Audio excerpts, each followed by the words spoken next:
Hello, I'm Matt Galloway, and this is the Current Podcast. For some women with ADHD, social media is a place where they feel seen and where they can share their experience with ADHD medications like Vyvanse. You know what time it is. It's time to take my 30 milligrams of Vyvanse for my ADHD as a recently diagnosed 30-year-old. This video is going to be about other things that, looking back on now, I was like, oh yeah, that was definitely an issue. I started Vyvanse, and when I tell you that I feel like the best version of myself I've been in years, it's astonishing. I took my first dose of Vyvanse this morning after getting a late diagnosis of attention deficit, and all I can say is, what the f***? But a new study is raising some concerns about how ADHD medicine is being prescribed in Canada. The number of adults in Ontario alone who started taking stimulants like Vyvanse, mainly to treat ADHD, has doubled since the pandemic, and rates are highest among young women. Other provinces are seeing similar numbers, and we'll talk with one of the study authors in just a moment.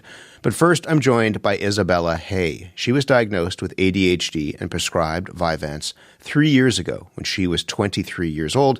She's in Vancouver. Isabella, good morning. Good morning. When you were diagnosed with ADHD, what was your reaction? I was hesitant at first. I was aware of a lot of the TikTok discourse that was going on and the sentiment of a lot of people being diagnosed with ADHD. And I was definitely, I was shocked, but it has helped me ultimately, the diagnosis. Did you ever suspect that you might have it? You're shocked, but do you ever think maybe in the back of your mind something was going on that might lead you to that conclusion? I remember in high school particularly just struggling with procrastination so much, and other people around me did as well. And so I thought, okay, this is just like how learning works. Like, you don't really absorb it in school, and then when it's homework, it's the first time you're learning it, and then it's the night before the cramming. I thought that was all normal.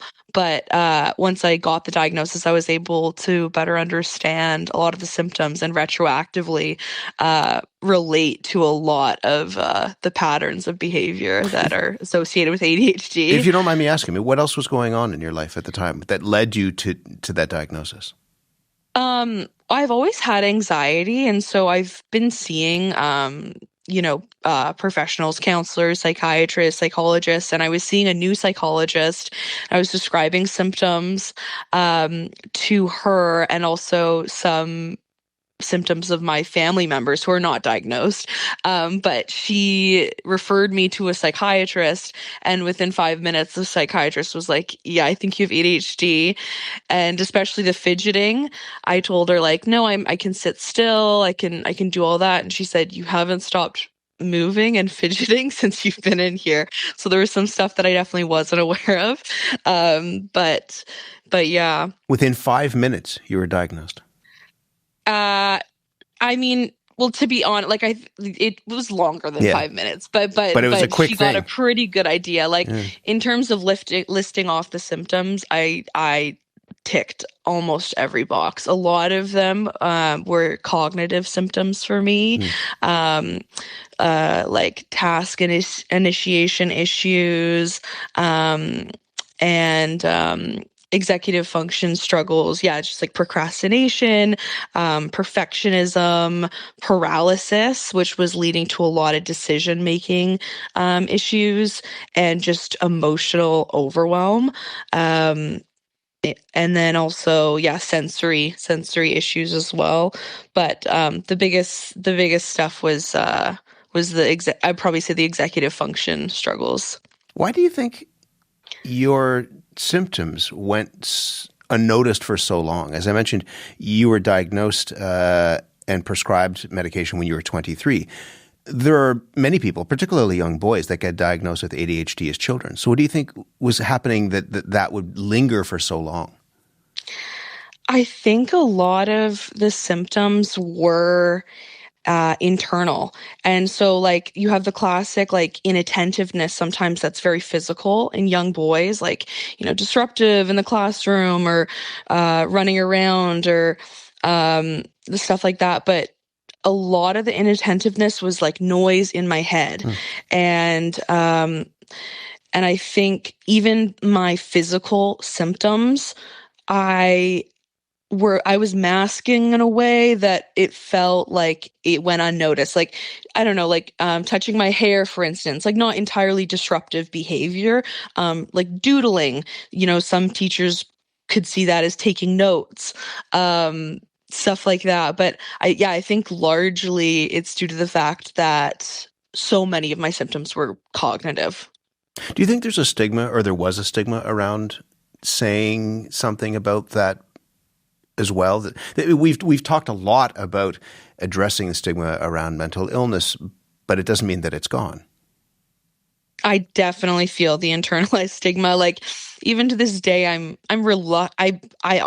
totally, when I read all the symptoms, and I've done a lot of work with psychologists to understand the diagnosis and the disorder better, but I have a lot of internalized stigma around it, and I totally catch myself in, thought patterns that are like, it's lazy. This is a crutch. This diagnosis is a crutch. Like, and it's, especially there's, a growing discourse that like too many people are diagnosed. And so it's like, maybe I'm one of those people. But yeah, I definitely felt a lot of shame for a while, but I also had to like balance that shame with the shame that I was already living with, which was like being so hard on myself and not understanding my behavior and just having these chronic self-destructive behavioral patterns. So it's been better. It's been better, but I still struggle with it for sure. What has the medication done for you? The medication has been ultimately super successful. Like, for me, like the biggest thing I noticed was mood improvement due to just me being able to complete daily tasks. Like, for instance, like having the just the wherewithal to get my things in order and break tasks down into manageable steps that just didn't feel like mountains of anxiety to get through. So just, keeping a clean space, being able to like do my daily tasks, like go to the gym, hygiene, like just basic things that keep you in a routine, that keep your mental health good. I'm able to achieve now. I think that's the biggest thing. So I would say emotional well-being has been the biggest thing that I noticed. You mentioned the social media discourse. Let me just ask you briefly about that, because we heard that at the very beginning, influencers talking about this, people shaking the pills and what have you. If you go on to TikTok, it's filled with posts about signs of ADHD. These are tips to help diagnose yourself whether you have ADHD, what it's like to take the meds, how the meds might change your life. Did social media play a role in your diagnosis? I was aware of all the stuff going on TikTok, and I don't think it played a role in my diagnosis, just because I didn't go out of my way. I wasn't seeking a diagnosis. I was seeking counseling for, other reasons.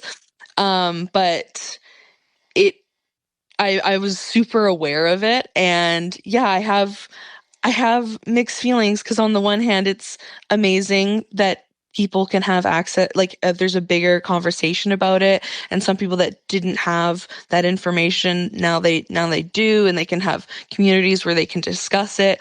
But it's also, there's some definite, like, probably some confirmation bias out there too. Like, everybody's struggling, and then you see these things like, oh, well, I might have that.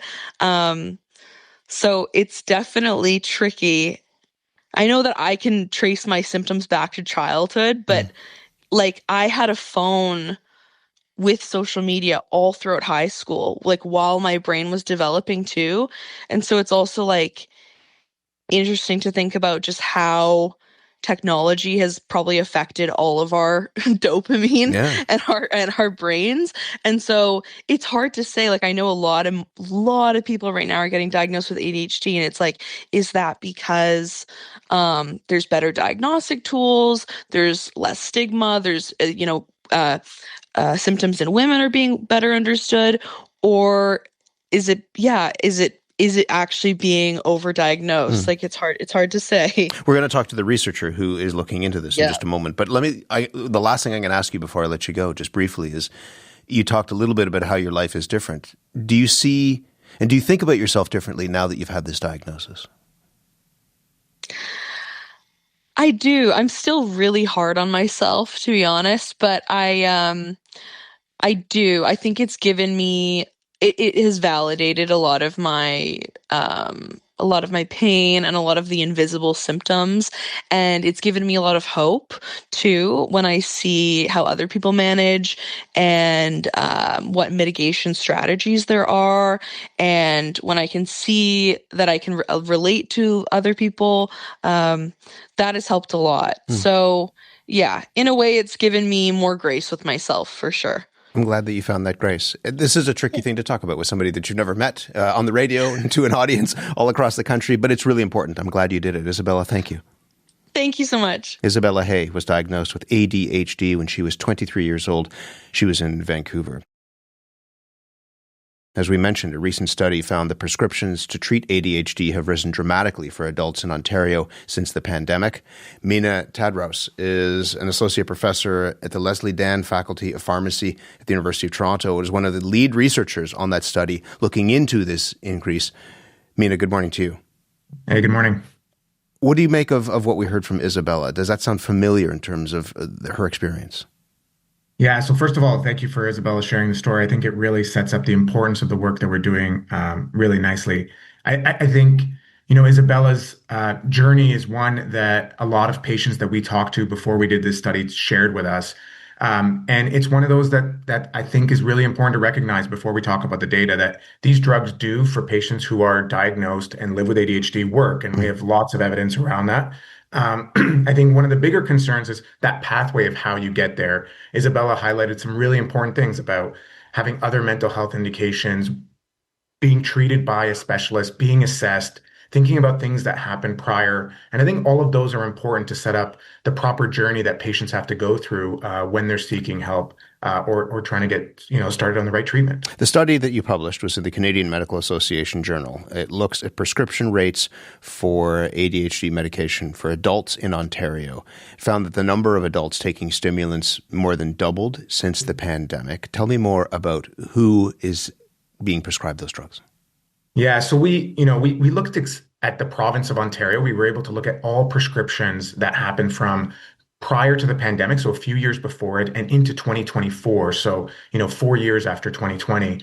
And what we saw was an alarming increase that happens right at the end of the first lockdown.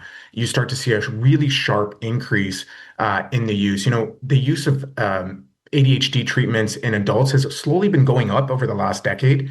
But then this doubling in the entire population, but especially amongst young women, so 18 to 34, we see almost close to a tripling that happens in that age group. It's now around 1 in 50 of that age group in the province of Ontario are receiving a prescription for stimulants. Do we know about the medications? Is it just, I mentioned Vyvanse.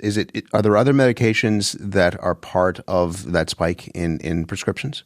Yeah, so this is a whole drug class that most people have heard of, right? So you've heard Ritalin, Adderall, Vyvanse, Concerta. Those are kind of the brand names for them. And they all fall into this family of drugs that are called stimulants, or, they're amphetamine derivatives. And they've been around for 60, 70 years, right? These drugs are really old, but we're only starting to see the emergence of newer formulations over the last 10 to 15 years. And so why the spike now? Yeah, and that's the real question that we're trying to answer. So we wanted to first describe it and tell people there's something going on here that we need to look at deeper. And I hope that the real grounding of our study is to draw further attention to this. I think for us, we think that there's some good news in here, but there's some concern that we really want to raise the flag for. The good news is I think more people are talking about it. I think the work that we've been doing in mental health and trying to tackle stigma is working. And I think it's drawing more attention to that issue. We are concerned that the timing with the pandemic points to a few things. One, are we spending more time in front of our phones? Is that having an effect on our brains? There's also the emergence of this virtual care access, right? So it became relatively much easier to be able to get access to mental health help, which is amazing. But at the same time, you had the emergence of these clinics. While we were doing this study, my algorithm on Instagram started pumping these kind of different pharmacies and clinics led saying, get your prescription today. These are for-profit clinics. These are for-profit clinics that are telling people like you need to get assessed, and they're making it easier to get access, which is an amazing thing. But if people are being told you might have ADHD, get your prescription today, you really lower the threshold to people being able to get it. And is that good or bad? Is it some people are being misdiagnosed, or are some people getting the right diagnosis? And I truly believe it's probably both. You mentioned social media and your algorithm, and the algorithm is tailored to individuals. Isabella talked about confirmation bias. You will have people saying, yes, get your prescription today, but you will also have the algorithm feeding you influencers are saying, if this is happening to you, if this is happening to you, if this is happening to you, you may have ADHD. And you wonder whether those influencers or those content creators are being paid by the companies who create that medication. Do we know anything about those links? So there have been some early signals coming out of the United States that some of those influencers are being paid by some of these clinics and some of the manufacturers. I don't believe all of them are. I think some of them are on their own journey and they think it's an important place to be talking about. But, there's no transparency in some of that and the involvement. But there's been a lot of evidence coming out in the last year or two that a variety of different pharmaceutical companies and different health entities are kind of paying for influencers to be sharing that information. They'll argue that they're, raising awareness and having those conversations. But I do think that if you're being told, is your attention span getting shorter? Are you having an inability to pay attention for a long time? I think that kind of language resonates with a lot of us, as we were coming out of the pandemic, spending more time on our phones. And so this is why it's important to, if you believe that you have these symptoms, that you engage with a healthcare provider and go on that journey, knowing that you may not have it, but you also might, right? And I think that's the important conversation to have, rather than saying you have it, let's start the drugs right now. Why are young women getting diagnosed and then prescribed stimulants at a higher rate than any other demographic right now? Yeah, I think Isabella really nicely hit on some of the issues that come up in this age group. We don't have all the answers for it, but a lot of people believe that, in our study, the rates of use in medications between men and women were pretty similar to each other before the pandemic. I think that there is an ability for kind of clouding of the typical symptoms that young boys get diagnosed with earlier. So you see kind of an earlier phase. But I do think that there's something further happening in the way that they're being communicated to, the conversations that are happening amongst young women in themselves and within communities. So I think this is one of those things that we want to flag, like, why is this population, substantially growing at a faster rate than boys? And now in the younger adults, they do make up more users of these products than they do young men. There was a line in the study that leapt out to me that speaks to that. It says, this happens in a backdrop of societal and digital pressures that may influence demand. We talked about the digital pressures, but what are the societal pressures that would particularly influence that demand among young women?